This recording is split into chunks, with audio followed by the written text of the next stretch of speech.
Hi, brothers and sisters. I'm reading from Matthew chapter 13, from the verse 47 till 50.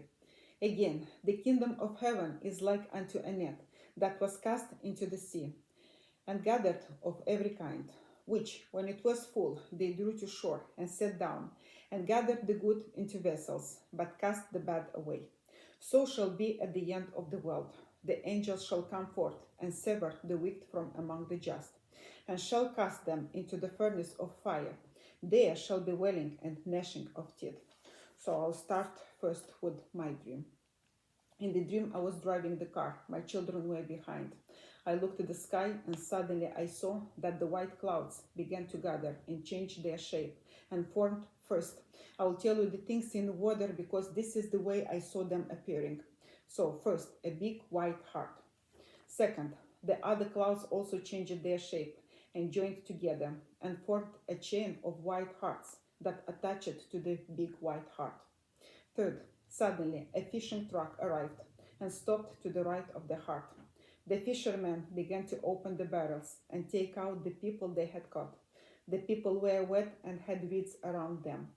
The fourth thing appeared, a large black industrial vacuum cleaner, the kind I saw in the construction sites, which collects all the material waste left after building a house.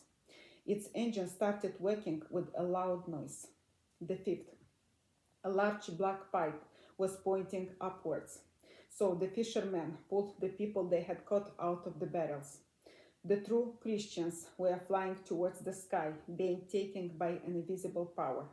The suction of the pipe had no power over them. The false Christians were trying to cling to the little hearts, but the suction of the vacuum cleaner was so strong that it tore them of the little hearts and sucked them into the pipe. The false religious leaders, the false clergy, clung to the big heart, but they too were torn of it. The vacuum cleaner pulled them down. They were flying down with screams and yells. They were torn away from the heart of the Lord. And finally, a mother was pulled out of the barrel with her son. He was about 13 years old. The mother was taken to heaven, and her son down, being swallowed by the pipe.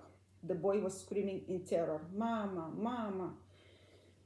But his mother could no longer hear and see him. I started crying, and I woke up. The next dream, my daughter's dream. She was sleeping, and suddenly the place shook, and the trumpet sounded. Then she saw the saints rising to heaven, but their number was small. The next, my eldest son's dream. He had this dream in 2015. He was 10 years old at that time. In the dream, he was in the kitchen eating a cookie. Suddenly, in an instant, in the blink of the eye, he woke up in heaven.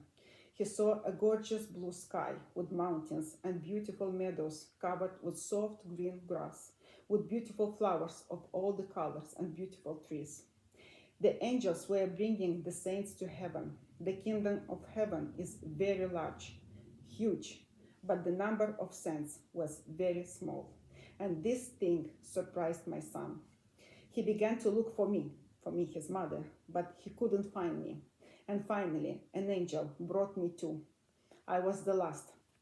I was the last one. This is where the dream ended.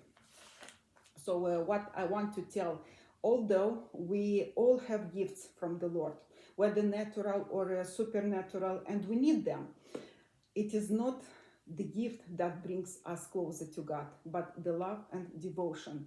Do you remember John the Baptist? He didn't have house, he didn't have money, wife, clothes, he didn't eat, he didn't drink, and he didn't perform any miracle. But among the sons of men, no one was greater than him. And if I am the last person to enter heaven, that will be just and fair. The next, my brother's dreams. My brother had these dreams in 2012. At that time, he was not Christian and he didn't know the Bible. He told me about it only once, so I don't remember all the details, and I'll tell you the dreams schematically. First dream. It was in the city center. Someone was walking, someone was talking, laughing. Someone was eating ice cream. It was like a Sunday. It was a very relaxing day. Suddenly, it began to get dark. The stars appeared in the sky and began to oscillate more and more. And all of a sudden, the 7 big stars came down from heaven, the main stars. From them began to come out some bright lights, like sparks. These were the angels who began to fly and gather the saints of the Lord. Only a few angels were heading towards the churches. The rest of the people who remained fell to their knees and began to scream and cry. The end of the dream. Not long after, my brother had another dream, the dream about the life after the rapture. In the dream, outside it was total darkness, no sun, no moon, no stars. In the buildings, there was artificial light, candles, lanterns. I don't remember if he told me about electricity. I think it was electricity. In a house, on the table, he saw a ticket with the number 666 written on it. It was the ticket for buying the goods. Outside, the legions of devils were flying. The family members were terrified for fear that the devils would enter their house. They wanted to pray to the Lord, but only the thought of God made the demons enter the house and start tormenting these people. The devils tortured them, then left. The members of this family were left with serious wounds, which were bleeding, with broken arms and legs. They prayed to die because there was no longer any healing that we have today.